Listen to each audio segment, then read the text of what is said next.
Vamos lá, galera, eu já atendi muito aluno na consultoria, tá? Para ter a certeza, a plena certeza, que de cada 10 caras que tem uma genética ruim de panturrilha, mulher tá envolvido aí, tá? 9 treina errado. Um tem uma genética ruim, mas 9 treina errado. Então eu quero deixar aqui vários macetes para vocês conseguirem destravar isso. Então já clica no gostei, se inscreva no canal, porque você já parou para pensar? Genética ruim de bíceps, já escutei um ou outro. De peito, de dorsal, de coxa eu falei, tá? Que às vezes eu cortei, aí parece uva, aí você vai falar, que besteira é essa que eu divido? Não é isso, de coxa. Aí de panturrilha, um monte assim, ó, um monte, tudo errado as panturrilhas aqui. Será que o pessoal, deixa eu me ajeitar gluteanamente aqui na minha cadeira, será que o pessoal não está treinando errado? Eu tenho a certeza que sim. Então presta atenção que de repente você só está treinando errado. Se for isso, beleza, porque você corrige rápido e vai começar a evoluir. Então o primeiro ponto, galera, é que realmente o poder genético influencia. O que eu estou mostrando aqui é que nem todo mundo tem problema genético, o pessoal tem problema de treino. Mas se a sua genética é ruim de verdade, você vai se ferrar. Fica tranquilo. Mais, Leandro, mais. Mas tudo bem, todo mundo tem uma genética ruim de alguma coisa. Ah, mas aquele cara é bom para tudo. Ah, então fora da musculação ele é ruim em alguma coisa, porque todo mundo é ruim em alguma coisa e vai se ferrar em alguma área. Uns vão ter mais dificuldade para matemática, outros para ganhar panturrilha e daí? Né? É por isso que você vai desistir? Não. Mas saiba que o cunho genético importa. Porém, da mesma maneira que aquela pessoa que não tem uma boa aptidão para música, se pegar aula todo dia consegue dar uma arranhadinha no violão, você que tem genética de panturrilha, se treinar direito, vai melhorar. Então, vamos trabalhar. Lógico que a gente tem que lembrar, pessoal, que tem a parte do treinamento e a parte de dieta, tá? Tem um curso de dieta aí, depois dá uma conferidinha lá. Você precisa de uma boa alimentação, porque na academia você está perdendo massa muscular para sinalizar para ganhar depois. E o que vai fazer isso é descanso e comida. Próximo ponto. O que eu vejo o pessoal errando muito, assim, de cara? Volume de treino de panturrilha. Vamos lá. Quantos exercícios você faz de bíceps? 3. Quantas séries? 4 séries em cada um. Quantas séries você fez de bíceps? 12. Leandro, não é isso aí não. Lógico, eu estou falando de maneira genérica, né? Pelo amor de Deus, o vídeo não é para você. Mas calcula aí. Quantas séries você faz de peito, de bíceps, de coxa? Panturrilha não é coxa. Opa. Então a gente já pega aqui já. Já cansei de aluno meu. Como é que tá o treino? Fala pra mim. Leandrão, treino perna pra caramba. Eu faço 4 exercícios de peito e faço igual. Eu faço 4 de perna. Você fala, tudo bem, mas perna tem. Vamos lá. Glúteo, talvez homem treine ou não. Adutor. Aí nós temos quadríceps. Nós temos isquiotibial. Nós temos panturrilha. Você entende? É a mesma coisa de eu falar assim, olha, eu faço 4 exercícios para a parte superior do meu corpo. Aí você vai ver que esse cara faz o quê? Esse cara faz um exercício de panturrilha, 3 de 20 no final do treino. Uma vez na semana. Não vai crescer nunca. É 3 séries no músculo. Você vai crescer 3 séries aqui, 3 séries aqui? Não. Então tem que subir. No mínimo 8 séries, 2 vezes por semana. Quem treina uma vez por semana, 12 a 16 séries. Mas tem que treinar assim. Pô, Leandro, mas aí vai dar 3 exercícios de panturrilha, 4 séries cada um. É igual mais ou menos o que você faz no resto. Então, primeiro de tudo, se erra nesse volume, já é ruim, tá? Outro ponto. Vamos fazer uma panturrilhinha? Vamos fazer 3 de 50. O que você faz 3 de 50 no corpo? Nada. Onde é que não responde? Na panturrilha. O resto responde? Responde. O que você faz no resto?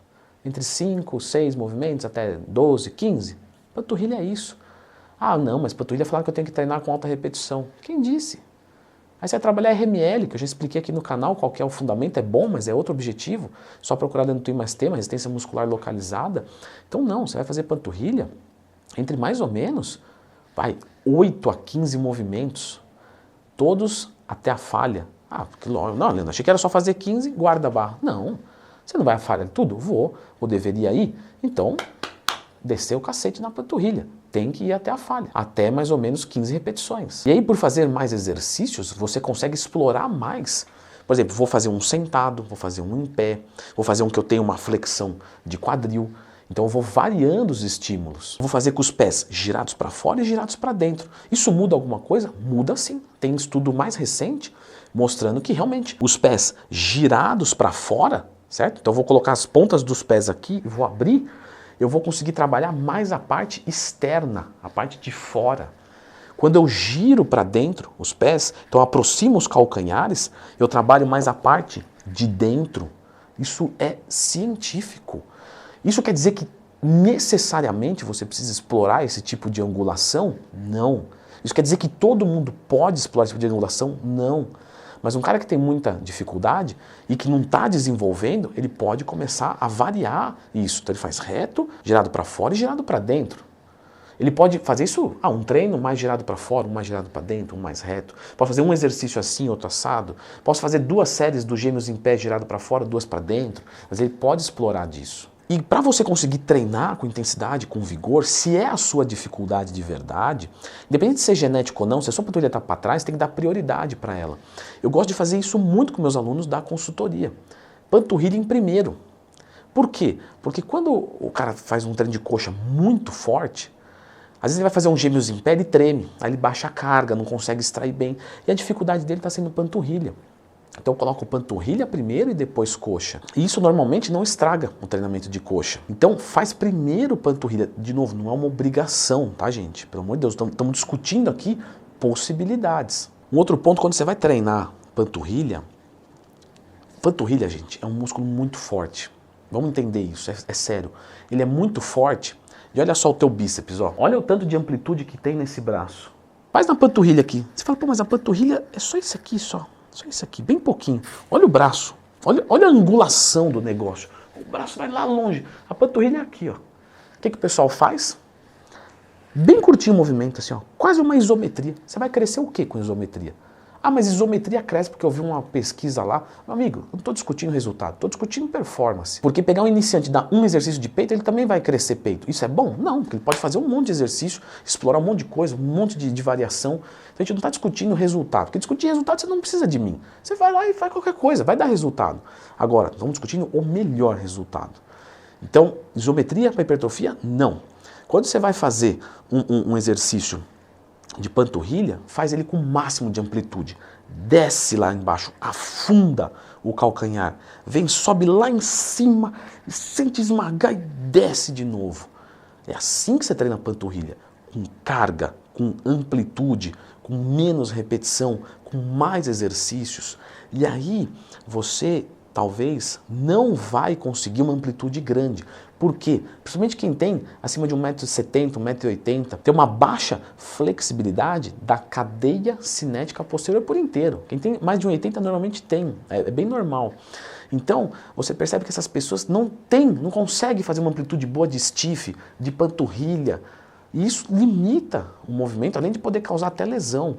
Então, trabalha a flexibilidade da tua panturrilha. Se ela está encurtada, musculatura, meu amigo, amplitude baixinha não vai desenvolver.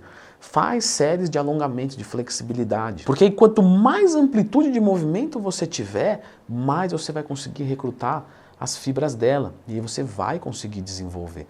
Se você fizer tudo isso, sua panturrilha vai começar a crescer. Eu vou deixar com vocês agora um treinamento completo de panturrilhas para vocês terem uma ideia do que é, para ver se o seu está muito diferente ou não, tá? Um treinamento na prática, né? Uma coisa, sabe, estruturada mesmo. E eu dei várias dicas que inclusive algumas eu já citei aqui. Dá uma olhadinha nesse vídeo.